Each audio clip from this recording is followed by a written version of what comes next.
My heart stopped. There, in the airport window, was my father, alive, breathing, walking as if nothing had happened. But my father had died 7 years ago. I was 14 and I was coming back from a school trip when I saw it. He was outside, walking quietly through the terminal, carrying a black suitcase, the same way to walk, the same hair, the same scar on the chin that I used to play when I was small. "It can't be," I whispered, gluing my face in the cold window of the plane. But it was him, my father, the man my mother cried for months, the man she filed in a closed coffin, the man who left us with nothing, and he was alive. And to understand the pain I felt at that moment, I need to go back in time. I need to tell what our lives were like before the tragedy that destroyed everything. I had a perfect family, at least that's what I thought. My father, Roberto, was my hero. Every Sunday he would take me to the park, taught me to ride a bicycle, told me stories before bed. He had this hot laugh that echoed the whole house. "Dad, tell the story of the brave princess again," I asked, cuddled in your lap. "The brave princess was just like her mother," he always said, blinking to Mom. "Strong, determined, and never giving up protecting those who loved." Mom, Marina, smiled at her sweet way. She really was a brave princess. I woke up at 5 in the morning to make the perfect coffee, got the house singing, worked as a teacher in a public school, and still came home with energy to play with me. Our house was simple, but full of love. Mom adorned everything with plants, always said that the flowers were like smiles that nature gave us. Dad arrived from work and shouted from the door, "Where's my 2 princesses?" And I ran to him, jumping on his lap, while Mom came from the kitchen drying his hands on the apron. We were happy, or at least I was happy, because I didn't know everything was a lie. The 7 years earlier, I was only 7 years old when my world collapsed. It was a normal Thursday. Mom was making my breakfast, humming a song that I didn't know. She always sang when she was happy, and that morning she looked especially happy. "Good morning, my love," she said, messing up my hair. "Your father has already left to work. Dad worked in an insurance company. At least that's what I thought. He left early and came back late, always complaining about traffic and the boss. Mom always said, 'Your father works so much for us, so you can have a better life than ours.' She believed it. He believed in everything he said. Sometimes I wondered why Dad couldn't take me to meet his office, as the parents of my school friends did. 'Dad's work is very serious, daughter,' Mom explained. 'He deals with important documents. There can be no distraction.' I accepted, because I trusted them, because it was just a child who loved his parents unconditionally. That Thursday, Mom was particularly excited because Dad had promised that at the end of the month, we were going to travel to the beach. Imagine that delight, she sighs, passing jelly in my bread. You playing in the sand? Your father and I walking by the beach at sunset. I closed my eyes and could see the scene. The 3 together, happy, like a real family. But this trip never happened. Though, that afternoon, when I returned from school, the house was full of people. Aunts that I didn't even know existed. Wake-looking neighbors, and my mother. My mother was on the living room floor, being supported by Aunt Rosa. She looked broken, like a vase that had fallen and shattered in 1,000 pieces. "Mommy," I called the door, still with the backpack on my back. Everyone looked at me with those eyes full of pity, the kind of look people do when they don't know what to say. "Come here, my daughter," Aunt Rosa called me, her voice embargoed. But I didn't want to go. I wanted my mother to get up from the floor, to smile at me, and ask me how my day was at school, as I always did. "Your father," Aunt Rosa tried to speak, but the words didn't come out. "There was an accident, my daughter. Car accident. That's what they said. The body was unrecognizable. Closed coffin. Dad had died on a deserted road returning from a work trip." "Where was he going?" I asked, because Dad had never told me about any trip. "Work, my love," Aunt Rosa said. "An important meeting." But there was something strange in the way she said, as if she herself did not believe in those words. I didn't quite understand what meant to die at the age of 7. I just knew that my mother kept crying and that our house had been very sile-tight. The funeral was on a rainy afternoon. Mom was dressed in black, holding my hand so hard that it hurt. The coffin was closed. And when I asked why, someone whispered, "It was very ugly, honey. It is better to remember him what it was like." But how could I say goodbye to someone I couldn't even see one last time? The first days after the funeral were confused. The house lived full of people bringing food, offering help, whispering conversations that stopped as I approached. Mom didn't leave the room. I listened to her crying softly, sometimes shouting Dad's name, sometimes muttering prayers I didn't know. "Mom is very sad," Aunt Rosa explained to me. "She needs time." But when Mom finally left the room a week later, she was no longer the same. His eyes had lost that shine. His smile was disappeared. It was as if a part of it had died with Dad, and it was then that the bad discoveries began to appear. The first months after Dad's death were the worst of our lives. Mom found that there was no life insurance. He found that the company where Dad worked had never heard of him. He found that our house was mortgaged to the ceiling. He found that nothing is left. Absolutely nothing. How is this possible? She screamed on the phone with someone from the bank. My husband worked. He paid the bills. I was sitting on the stairs, listening to everything. Mom didn't know I was there, listening to her life collapse brick by brick. No, sir. There must be a mistake, she continued, her voice increasingly desperate. Roberto Silva, CPF. What do you mean? Isn't it an employee? He worked there for 5 years, but I had not worked. For years, Dad had lied, fined. He left home every day for a work that did not exist. He returned every day with invented stories about colleagues he never met and heads he never had. When the bank man arrived to talk about the execution of the mortgage, I saw my mother really despair. Please, she begged. I have a little daughter. Where are we going? The man, cold as ice, just pushed some papers toward her. You have 30 days to pay off the debt or vacate the property. Mom signed the papers with tremendous hands. When he left, she sat on the floor of the room and cried as I had never seen anyone cry. And my mother believed, because she loved him, because she trusted. In the first humiliation came 3 months after the fake funeral. We were on the market, me and Mom. She was trying to buy food with the last riez she had in her wallet, counting coin by coin, embarrassed, as the line behind her grew and people sighing impatiently. Will you give? Asked the box of the cashier, impatient. Mom recalculate everything mentally, took some items from the cart. It won't give, she whispered to me, taking the milk out of the cart. My heart hurt. I loved milk for breakfast, but Mom had already taken so many things. The chocolate I asked for, the meat she wanted to do for lunch, until the soap that was running out. That's when Dona Eunice, our usual neighbor, appeared behind us in line. Wow, Marina, she said loud enough for everyone to hear. Looks like the widow is really squeezing, right? Mom pretended she didn't hear, but I saw her squeeze my hand harder. I heard you'll lose the house too, Dona Eunice continued. Poisonous. What a shame. I imagine what the poor of your husband would be thinking if I saw his wife like this. Need to. Some people in line began to whisper. One lady shook her head with disapproval. A younger girl laughed softly. Maybe if she had saved better when he was alive, someone whispered. It was a lie and truth at the same time. Lie because Dad wasn't dead. True because we were really needing. Mom didn't answer. He only paid what he could,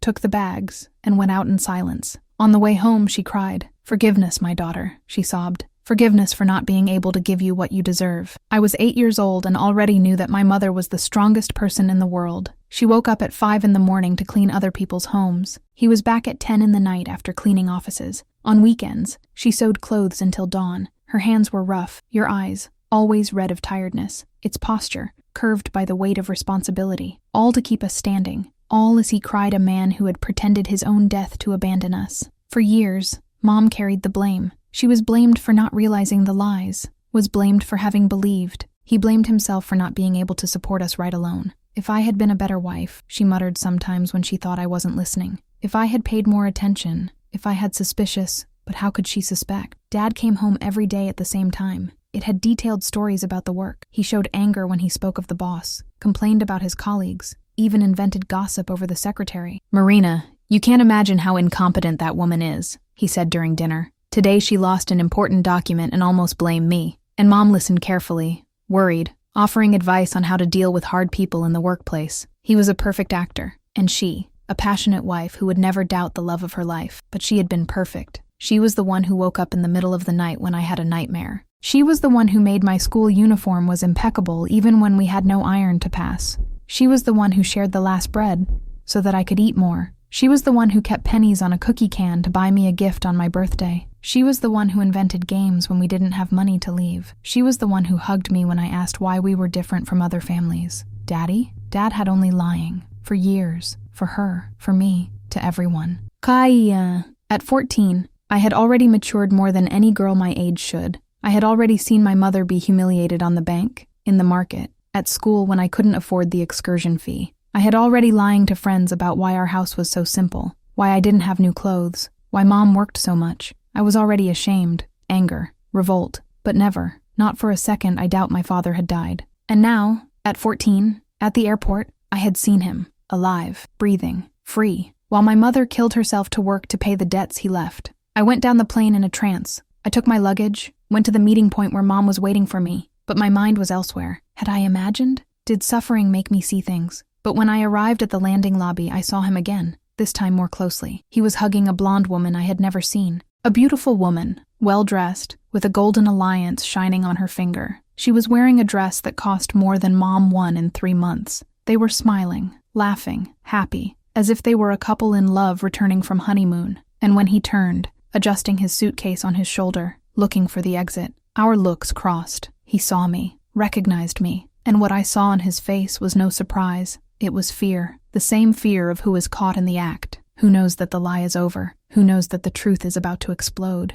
And at that moment, a single question hammered in my head. How long would my mother still cry for a ghost? 3 days have passed since I saw my father at the airport. 3 days pretending that everything was normal. 3 days watching my mother wake up at 5 in the morning, as she always did for 7 years. But now I knew the truth, and I couldn't stop thinking about it. If he was alive, why did he abandon us? Mom came down to the kitchen humming softly, as she always did when she was trying to get excited. She didn't know I was on the stairs, watching. She prepared coffee with those automatic movements of those who did the same thing thousands of times. "Good morning, my love," she said when she saw me show up. "How was the school trip?" How could I answer? "Ah, Mother, it was great. By chance I saw Daddy at the airport." "It was good, Eileen." She smiled, but I noticed that the smile didn't come to the eyes. It never arrived. 7 years ago, my mother's smiles were incomplete, and suddenly, a question exploded in my head. How many times have Dad been lying to us? I started to remember strange things, details that a 7-year-old would not question. But now, at 14, they seemed obvious to me. Why was Dad never answering the phone at home? I always said I was in the bath or sleeping, or that I had not heard. Why does he never receive a visit from coworkers? All the parents I knew from time to time brought someone from the office to dinner, or at least mentioned friends. Why did Dad always pay everything in cash? I've never seen him wear a card. I've never seen slips coming home with his name. Why was our house in the name of Mom only? "Your father prefers it like this," she explained when someone asked. "He said it's safer." Safer for what? For him to disappear without a trail? DIU's breakfast? I watched my mother with other eyes. She was thinner than I remembered. Her hands, always harsh of hard work, trembled slightly as she held the cup. "Mom," I called. "Are you well?" "Of course, daughter. Why? You look tired." She laughed, but it was a sad laugh. "It's the years passing, my love. Soon you will understand." But I already understood. She was getting older ahead of time because of a lie, because of a man who had chosen to leave his own family. That afternoon, while Mom was at work, I decided to investigate. I went to her room, a place that I respected too much to shy away. But now I needed answers. I opened the dresser drawer where she kept the important documents: birth certificate, work card, some old photos. And there, deep down, I found a folder I had never seen before. Inside there were bankrolls, charging cards, and pictures of Dad's funeral. Photos that I had never seen. Photos of a closed coffin, people I didn't recognize, my mother dressed in black holding my hand. But there was something strange. In one of the photos, deep down, there was a dark man. He was far, a little blurred, but it was just like Dad. My heart fired. Would it be possible for him to be in the funeral himself? I kept moving the papers and found something even worse. The report of the accident. Unidentified victim, baited vehicle, carbonized body, identification made through documents found on site. Documents. Only documents. They never confirmed that it was really him, but Mom believed. Of course he believed. Why would a wife doubt? When Mom arrived at work that night, I was in the room doing a lesson, but my mind was elsewhere. "How was your day, my love?" she asked, kissing my forehead. "Mom," I started, testing the ground. "Do you have a photo of Daddy at work?" She stopped, surprised by the question. Why does this question suddenly? It's for a school project, about professions. She was thoughtful. "You know, it's strange. Your father was well reserved for work. Never took pictures there. He said the company did not allow it." "One more lie. What company did you forbade photos? He never took you to know where he worked?" "No," she whispered, as if she was noticing it for the first time. "I always said it was very boring, that I wouldn't like it." I watched her face. For the first time in years, I saw doubt in your eyes. "Why these questions, daughter?" "For nothing, Mother. Only curiosity." But it was not curiosity. It was investigation, and I was beginning to understand that our whole life had been built on lies. But the next day, I decided to do something I had never done. I missed school and went to the address where Dad was supposed to work. I took 2 buses and arrived in the city center. The address that was in the rolls was a large commercial building, full of companies. I searched the ground floor directory, Seguros Silva and Asociados, room 1205. I climbed to the 12th floor, my heart hitting hard. Once there, room 1205 was from an accounting company that existed only 3 years ago. Excuse me, I asked the receptionist. Do you know the company Seguro Silva and Asociados? I never heard of it, she replied. And look, I have been working in this building for 5 years. I went down to the concierge and asked the older security. Insurance Silva? He scratched his head. Boy, I work here for 10 years. There was never a company with that name here. My world collapsed right there in the hall of that building. Dad had never worked. Never. For years he left the house and was going. Where? To do what? With whom? I returned home in shock. Mom was still at work, so I had a few hours to process everything. I sat in her room, looking at the photos that were scattered on the bed. Photos of our happy family. Pictures of lies. In one of them, we were all 3 in the park. I was on Dad's lap. Mom was by smiling. We were a perfect family. It was all a scam. I started to cry, not only for the discovery but for my mother, for all she suffered, for all the years she blamed herself, she humbled herself, she killed herself to work because of a ghost. And the worst? He was alive, happy, with another family, while we paid the price of his lie. When I heard the key in the lock, I quickly kept everything and ran to my room. Mom arrived, tired, as always. Hi, daughter. How was the school? One more lie that I would have to tell. It was good, Mother. She smiled and went to the kitchen to prepare dinner. I watched her moving around the house, tired, broken, but still trying to be Orta to me, and I made a decision. I had to find out the whole truth. Oh, Mom. At dawn, when Mom was sleeping, I turned on the computer. We didn't have internet at home. It was a luxury we couldn't afford. But at school, I had learned to use.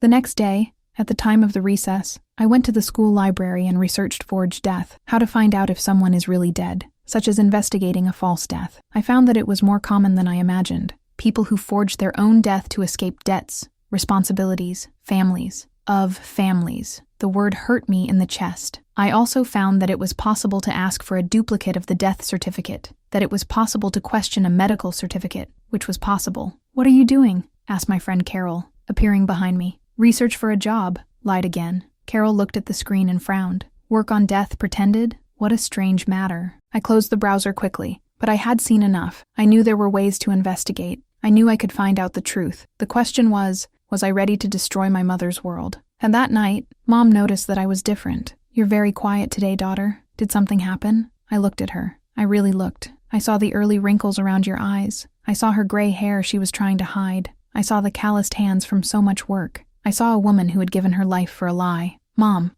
I started, but I stopped. What it was? Are you happy? She was surprised by the question. Of course I am, my love. I have you. But what about Dad? Do you miss him? Her eyes filled with tears. Every day, she whispered. Every holy day. That's when I couldn't stand it anymore. Mom, I need to tell you something. What it was? I took a deep breath. It was now or never. On the school trip, I saw something. She sat next to me, worried. What, daughter? I started, but the courage was missing. I saw how other families live, and I realized how special ours is. It was not what I wanted to say, but I was not ready yet to destroy her with the truth. She hugged me hard. We are really special, my love. We both against the world. We both against the world. If she knew that the world included a man, she cried every day. Mordcar. But the next morning, my decision changed completely. Mom was in the backyard extending clothes when a registered letter arrived. I signed for her, and when I saw the sender, my blood froze. Civil Registry Office. I opened the letter with tremendous hands. It was a notification of inconsistencies in Roberto Silva's death record and asked the widow to appear for necessary clarifications. Someone was investigating my father's death, or rather, someone had discovered that he was not dead. When Mom entered the house, I was stopped in the living room, holding the card. What is that? She asked, seeing my face of despair. I handed her the letter. I saw her face change color as I read. I don't understand, she whispered. Inconsistencies? What inconsistencies? I looked at my mother and realized it was now or never. It was time to tell the truth. Mom, I took a deep breath, holding the letter from the notary's office. I need to tell you something about Dad. She looked at me with still red eyes from crying so much reading that notification. What do you mean, daughter? He didn't die. The silence that followed was deafening. Mom stalled, like a statue, staring at me as if I had spoken in a foreign language. What did you say? His voice came out like a whisper. I saw him, Mother. Alive, at the airport when I returned from the school trip. She shook her head slowly. No, this is impossible. You are confused, my love. His father died 7 years ago. I buried him. I cried about his coffin. Mom, I saw him, I shouted, and it was the first time in years I raised my voice to her. He was with a blonde woman, smiling, carrying bags. When he saw me, he was terrified. Mom sat heavily in the kitchen chair. Are you sure? I have. And there is more, Mother. The company where he said he worked never existed. The next 2 hours were the hardest of my life. I told Mom everything. My investigation, the visit to the building, the lies about the work, the strange photos of the funeral. She heard in silence, and with each revelation, I saw a part of her die again. Why would he do that? She whispered, more to herself than to me. Why pretend you died? Why abandon us like this? There was no answer. There was only pain. Mom, we need to go to the registry. They discovered something. She looked at the letter again, as if the words would change magically. What if it's true? She murmured. What if he really is alive? What does that mean? It meant that for 7 years she cried a ghost, who killed herself to work on the debts of a man who was alive and free, who humbled herself, blamed himself, destroyed himself by someone who chose to abandon us. It meant that our whole life was a lie. The next day, we went to the registry office. Mom was nervous, squeezing my hand so hard that it hurt. The employee who answered us was direct to the point. Mrs. Marina, we have some inconsistencies in the death record of her late husband. What kind of inconsistency? Mom asked with a shaky voice. Well, the woman hesitated. We received an anonymous complaint stating that Roberto Silva may be alive. Mom's world collapsed at that moment. A complaint? Yes. Someone sent recent photos of a man who identifies himself as Roberto Silva, living in another city, married to someone else. Mom got white. Photos? The employee opened a folder and showed. They were pictures of Dad. I live, smiling, hugged with the blonde woman I had seen at the airport. In one of the photos, they were in front of a big, beautiful house with newlywed signs. That's impossible. Mama mounted. Madam, we'll need you formally recognize if this is your husband. Mom took the photos with tremendous hands, and when he looked, he let out a scream that broke my heart. It was him, no doubt. We left the registry office in complete shock. Mom didn't talk, just walked like a zombie. When we got home, she locked themselves in the room. I stayed in the room, processing everything. My father was alive. It had a new family, a beautiful house, a perfect life. I looked around our simple house, the old furniture, the accounts stacked on the table, Mom's calloused hands, the years of suffering. He had chosen to abandon all this for a better life. Around 6 p.m, Mom left the room with red and swollen eyes, but with an expression I had never seen before. Determination. Daughter, she said, a firm voice. We go after him. 2 weeks later, we found where Dad was living. The city was just 3 hours away. Mom used the money she had saved for an emergency, money she was gathering currency by currency, to pay a private investigator. The information that arrived was devastating. Roberto Silva lived as a successful entrepreneur in a country town. She was married for 5 years with a woman named Patricia, who believed she was a widower of her first wife. They had a 4-year-old daughter, a daughter he chose to create while leaving me. Mom read the report in silence. When she ended, she did something that surprised me, laughed, but it was a bitter laugh without joy. 5 years married, she whispered. That means he planned everything. False death, abandonment, everything to escape from us. What are we going to do, Mom? She looked at me with an intensity that scared me. Let's confront him. But before we could do anything, they came to us. It was a Friday night when the doorbell rang. Mom opened the door and came across an expensive man and an elegant woman. Marina Silva? The man asked. Yes, I'm Roberto Silva's lawyer. This is Patricia Silva, his current wife. Mom was speechless. I ran from the stairs. The woman at the airport was there at our door. Patricia, the woman who stole my father. You have a lot of courage to come here, Mom said, finding her voice. Mrs. Marina, the lawyer continued, we are here to clarify a delicate situation. My client is being blackmailed by someone who goes through his ex-wife. Is it going through? Mom shouted. I'm his wife. I've been married to this man for 15 years ago. Patricia, who until then was silent, finally said, this is impossible. Roberto is a widower. His first wife died 8 years ago. 8 years. A year before his alleged accident. Mom was up to. First wife? I am the first wife. Madam, the lawyer interfered. My client is willing to make a deal. A considerable value for you to stop this scam. Farce? Mom exploded. The scam is that he pretend to die. The scam is that he abandoned his daughter. The scam is that you come here to accuse me. Patricia looked at me for the first time. Is this my daughter? Mom said, pulling me close to her. The daughter Roberto left when she pretended to die. I saw Patricia's face change. For the first time, she seemed to doubt. I want evidence, Patricia said, ignoring the lawyer. If you are telling the truth, I want proof. Mom disappeared in the room and returned with a shoebox. Inside, I had our whole life, marriage certificate, photos of our family, documents, love letters that Dad wrote for her. Patricia took the wedding certificate and was pale. This is impossible. Roberto said he was never married before me. Roberto lies, Mom said bitterly. He is an expert in this. Patricia started going through the photos. Photos of our wedding,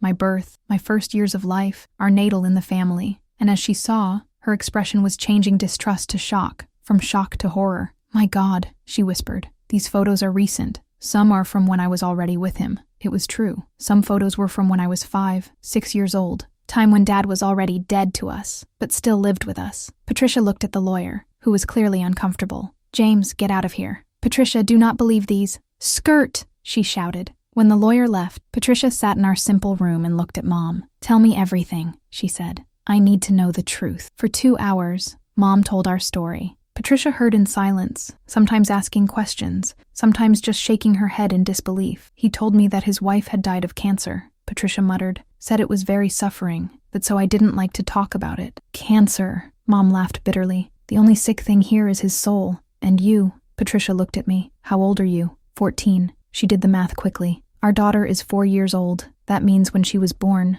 When Roberto and I got married. Were you still together?" "We were," I confirmed. "He just died when I was 7 years old." Patricia started to cry. "My God, my whole marriage is a lie. Our daughter is the daughter of a married man. It was strange to see the woman I considered enemy to crumble in our room." "Patricia," Mom said, surprisingly kind, "you are also his victim." And it was true. Patricia knew nothing. She believed she was married to a widower, not a cherry that pretended her own death. "He knows you found out?" Patricia asked. "No," Mom answered. "At least not yet." "So he doesn't know I'm here?" "No." Patricia was thoughtful. "You're right to be furious. You are right to want justice. But I need to protect my daughter." "We don't want to hurt your daughter," Mom assured. "She is innocent, just as my daughter was innocent when she was abandoned." "Well, what do you want?" Mom looked at me, then to Patricia. "Justice," she said. "I want him to take over what he did. I want him to pay for the lies, the abandonment, for all these years of suffering. What if he doesn't assume?" Mom smiled, and for the first time in years, it was a smile that came to the eye. "So we'll make it public.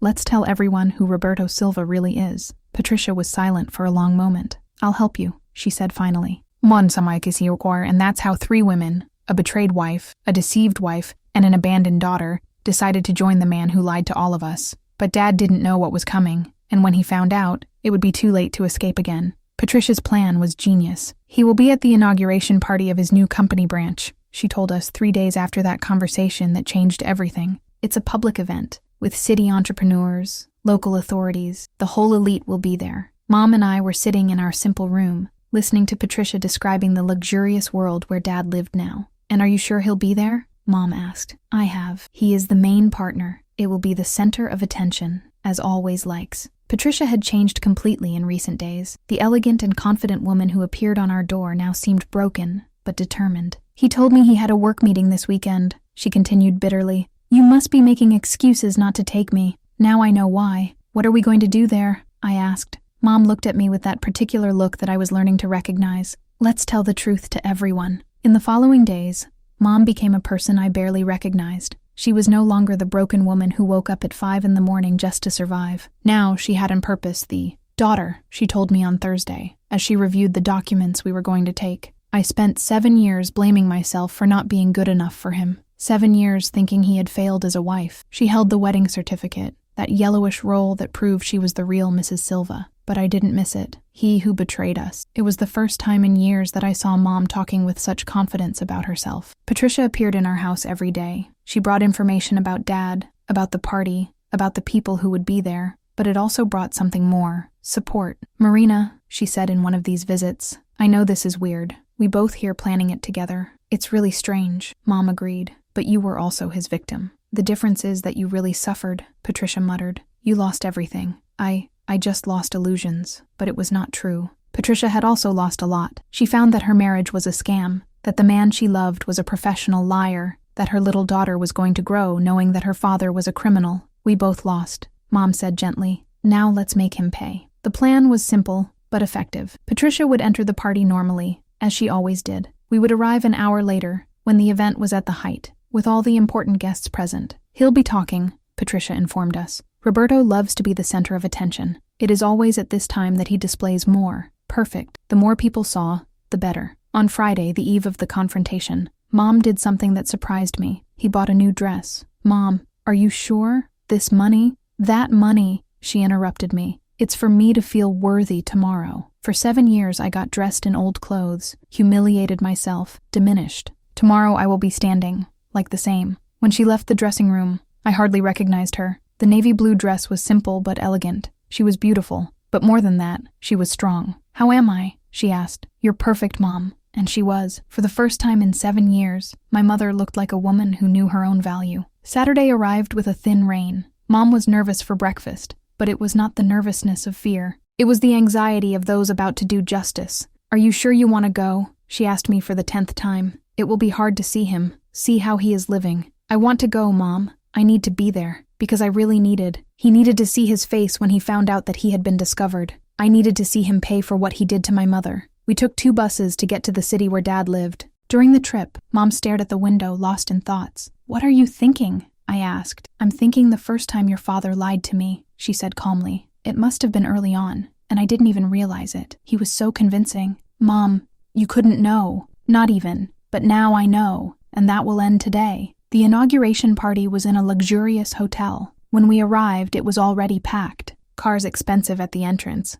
Men of suit, elegant women. "Wow," I muttered, impressed with the world where Dad lived now. "It saw," Mom said bitterly. "He got the life he always wanted. It just had to leave us for it." Patricia found us at the reception. She was pale, but determined. "He's inside," she whispered. "His speech has just begun." We could hear his voice through the hotel sound system. The same voice that used to tell me stories before bed. The same voice that promised Mom that we would always be together. The same voice that lied to us for years. "Are you ready?" Patricia asked. Mom took a deep breath, straightened the dress, and lifted her chin. "I am." When we entered the hall, the first one I felt was proud. My mother entered that luxurious environment with her head held high, with all the dignity that Dad tried to take from her. He was on stage, in a deer suit, smiling at the audience, talking about overcoming and new beginnings. The irony made me angry. "And that's why I believe we can all start over no matter how difficult our past have been," he was saying. "Start over." He had really resumed. He just forgot to tell us that for him to start over, we would have to die a little inside. Patricia positioned himself near the stage. Mom and I stayed in the middle of the hall, where everyone could see us. And then, when he finished the speech and was receiving the applause, Mom shouted, "Roberto!" The whole hall turned to us. His smile froze on his face. "Robe Artio Silva," Mom shouted again, walking toward the stage. "Do you recognize me?" I saw the panic in his eyes. He looked quickly to Patricia, who was standing next to the stage, then to us. He started, but his voice failed. "I'm your wife," Mom shouted for the whole salon to hear. "The wife you left when you pretended to have died." A shocked murmur toured the hall. People began to whisper, looking from one to the other, trying to understand what was going on. "Marina," Dad tried to speak, descending from the stage with her legs. "What are you doing here?" "What am I doing here?" Mom laughed, but it was a laugh without joy. "I'm here to tell all these people who you really are." She turned to the audience, to all those elegant people who admired my father. "This man," she pointed to him. "It's my husband 15 years ago. My daughter's father." She pulled me close to her. 7 years ago, he pretended to have died in a car accident to leave us. The hall exploded in shocked murmurs. "This is a lie," Dad shouted, desperate. "This woman is... I'm your nice wife." Mom took the wedding certificate from the bag and raised for everyone to see. "Roberto Silva, married to me in 2008, never divorced." An elegant lady in the first row shouted. "But then, and Patricia?" That's when Patricia got up. "I was fooled too," she said, a firm voice. "He said he was a widower. I married a married man unknowingly." The scandal was now complete. Roberto Silva, the respected businessman, was a bigamo who pretended his own death. "Martine, you don't understand," Dad tried to explain himself desperately. The situation was complicated. I had no choice." "Has no choice?" Mom exploded. "You had no choice but to leave your little daughter? Has no choice but to make me broken, humiliated, needing need?" She turned again to the audience. "Do you know what this man left me when he died? Debts, the mortgaged house, accounts without paying, no life insurance. Do you know where he said he worked? In a place that did not exist." Each word was a stubble in his reputation. I saw the present entrepreneurs looking at him with disgust and contempt. "For 7 years," Mom continued, with tears in her eyes but a firm voice, "I thought I had failed as a wife. I blamed myself for not being good enough. I worked on 3 jobs to pay the debts he left." A woman from the audience began to cry. Others shook their heads with indignation. "And you know where my daughter first saw him after the alleged death?" Mom pulled me forward. "At an airport. I live, happy, with a new life, while we were hungry. The moment of the words of the thumb mini-history had arrived. That's exactly what I had lived on that plane. And do you know what is worse? Mom concluded. It's just that he was happy. As I cried every night for 7 years, he was building a new life. The hall was in a poly. People getting up, shocked conversations, some taking the phone to photograph or record. Roberto, said an expensive man, clearly one of his partners. That is true. Dad looked around, saw that there was no way to escape, and did what he always did. He lied. You don't understand the situation, he said. She had problems. I needed to protect myself. Problems? Mom shouted. My only problem was to trust you. Patricia approached the stage. Roberto, for that, she said, disgusted. I lived with you for 5 years. You are a compulsive liar. Patricia, no, he tried. Our little daughter will grow up knowing that her father is a criminal, she continued. Pretending death is federal crime. Bigamy is a crime. Abandonment of minor is a crime. That's when someone in the audience shouted, "Call the police!" And that's exactly what happened. Someone had already called. In a few minutes, 2 police officers arrived. What is happening here? Asked one of them. This man, Mom said, pointing to Dad. He is wanted to pretend his own death and family abandonment. Seeing Dad being handcuffed in front of all those entrepreneurs was a moment I will remember forever, but it was not satisfaction I felt. It was justice. When the police were taking him, he looked at me for the first time in 7 years. Daughter, he tried to say. I'm not your daughter, I said with a firmness I didn't know I had. My daughter died the day you decided to leave us, and it was true. The girl who idolized her father, who believed in her stories, who expected him to come back, this girl had really died. In her place, a young woman was born who knew how to recognize lies and would never let someone humiliate her mother again. After he was taken, the hall began to empty. People passed us, some offering support, some just curious. Patricia approached. Thank you, she said to Mom, by showing me the truth. Thank you, Mom answered, for helping us to do justice. We left the hotel together, 3 women who were deceived by the same man, but who chose to come together instead of destroying themselves. On the street, Mom stopped and took a deep breath. It's over, she said. Finally, it's over. But I knew it wasn't over, had started, because now my mother was free to really be happy. However, when we got home that night, we found a surprise that no one expected. The door of our house was broken into. The broken door of our house was like a punch in the stomach. My God, Mom whispered, stopping at the entrance. What did you do here? The room was legs to the air, sofa overturned, open drawers, papers scattered on the floor. Someone had sought something out of despair. Mom, let's call the police, he said, already taking his cell phone out of his pocket. But before we could do anything, we heard a familiar voice from the kitchen. You don't have to call anyone, Marina. It was Aunt Rosa, Mom's older sister, sitting on our table with a document folder in front. Rose? Mom was confused. What are you doing here? Why is the house like this? Aunt Rosa got up slowly, and for the first time I noticed that she was not looking like who came to help. You made a big bullshit today, Marina, she said coldly. A bullshit that will be expensive for our entire family. That's when I understood. She was not on our side. You knew, Mom whispered, accomplishing the same thing as me. You always knew that Roberto was alive. Aunt Rosa did not deny. Of course I knew. Who do you think helped organize everything? The world collapsed again. The sister Mama trusted, who comforted her on the funeral, who supported her in the early months. She was accomplice. Why? It was all Mom managed to ask. Because Roberto paid me very well, Aunt Rosa said, without any remorse. And because you were always our mother's favorite daughter. It always had everything easy. It has always been the little princess. Tears began to go down the mother's face. Rosa, we are sisters. We are nothing, she exploded. You were born beautiful, smart. You got a very life husband. I got the leftovers. Always the leftovers of Marina. The envy she carried for years was leaking like an infected wound. Roberto came to me 3 months before the alleged accident, she continued. I said I couldn't stand you stuck to him anymore, which wanted a new life. It offered me 50,000 rees to help. 50,000 rees. The value of a destroyed family. I got the fake documents, organized the farce of the accident, even paid the gravedigger to fake the funeral. There was never a body in the coffin. It was all a lie. Rosa, you destroyed our life, Mom sobbed. My daughter grew up without a father. I spent 7 years in misery, working like a slave, and me having fun, Aunt Rosa shouted, showing the real colors. Finally seeing the perfect Marina breaks up, seeing you crawl, beg, humiliate yourself. I have never seen so much hatred in a person's eyes. Do you know what gave me the most pleasure? She continued. Cruel. It was when you came to cry on my shoulder, saying that you felt guilty about Roberto's death, and I pretended to comfort you, knowing that he was happy in his life with Patricia. Mom collapsed in a chair, destroyed by betrayal, but not me. I was furious. And now? I asked, staring at Aunt Rosa. Now that he was arrested, what did you come to do here? She smiled, and it was an evil smile. I came to take the documents that prove my participation, and I came to warn that you will remove all accusations against Roberto. Never, I shouted. Oh, yes, she said calmly, because if you don't get it out, I'll tell everyone that your mother forged the tests, that she invented everything for money. It was blackmail. She was trying to shut up with lies.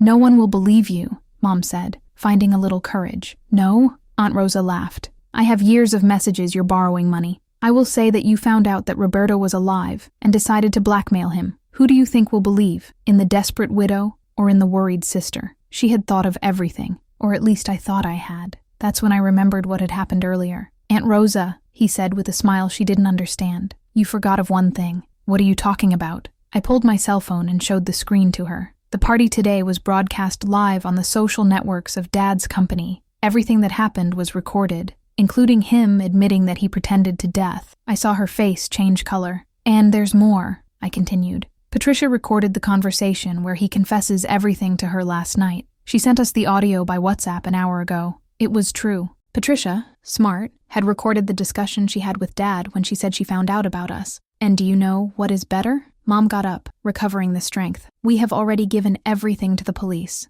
including the bank transfers Roberto has made for you all these years. Aunt Rosa got pale. That's right, Rosa, Mom continued, now with a firm voice. The police are already investigating your bank account. They discovered regular deposits from Roberto's ghost companies. Lie. We had not done that yet, but it worked. You can't prove anything, she stammered. Yes, we can, I lied with confidence. And you know why? Because Roberto has already told everything. He made a deal with the prosecutor to reduce the penalty. Delivered you by Trey. It was not true, but Aunt Rosa panicked. I can explain. She started shaking. Explains nothing. Mom exploded, and for the first time in years, I saw her really angry. You cheated on your own sister, destroyed your own niece, for money. Marina, you have to understand. I don't have to understand anything, Mom shouted. You saw me starving and laughed. He saw me being humiliated and had fun. He saw me crying and pretended to comfort me. All the words Mama kept for 7 years were leaving. For 7 years, Rosa. 7 years I thought it was my fault. 7 years I blamed myself for not being a better wife. Aunt Rosa tried to explain herself, but Mom didn't let it. Do you know what hurts me most? She continued with tears in her eyes. It's just that my daughter grew up without a father because of you. She lost her childhood, had to mature early, had to see me suffer, all for her greed. It was true. I had lost my childhood the day Dad died. I had to grow fast to take care of my mother. And now, Mom concluded, you'll pay. You two will pay for everything they did with us. At that moment, the bell rang. 3 police officers were at the door. Mrs. Marina? One of them asked. We received a breakdown of break-in. Yes, Mom said, pointing to Aunt Rosa. She broke out, and she is an accomplice of my husband in the crime of death pretending. This was not quite how things had happened, but the police were going to investigate everything. Aunt Rosa was taken to give testimony. When the police left, we were alone in our destroyed house. Mom, he said, hugging her. He finished. Now it is true. She cried on my shoulder, but it was no longer crying with sadness. It was a cry of relief. 3 months later, the court was done completely. Roberto was sentenced to 8 years in prison for death, bigamy, and minor abandonment.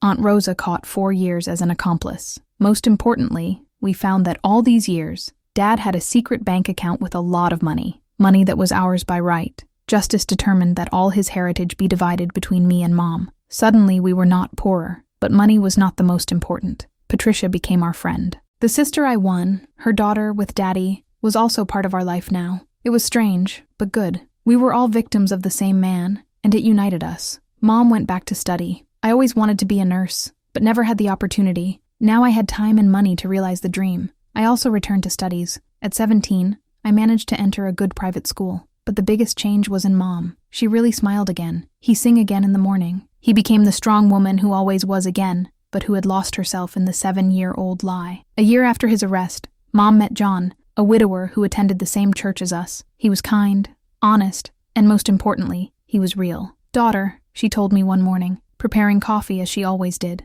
Do you think I deserve to be happy again? Mom, I said, hugging her, you always deserve to be happy. From the first day, she smiled, and for the first time in years, it was a complete smile. Do you know what I learned from all this? She said. What? What a lie has a short leg. that the truth always appears, and that no matter how long it goes, it's never too late to really start over. She was right. Roberto thought he could live a life lies based on lies. He thought he could throw us out like garbage and be happy. But the truth appeared, and justice was done. Be added today, 5 years after all. I am 22 years old and finishing the law school. I chose this area for one reason. I want to help other women who went through what my mother went through. Mom married John last year. It was a small ceremony, but full of true love. Seeing her in a white dress, really smiling, made me understand that every pain was worth it. Roberto is still in prison. Sometimes I wonder if he regrets, but it doesn't matter anymore. He chose his way. Aunt Rosa was loose after 2 years, but we never talked to her again. Some betrayals have no forgiveness.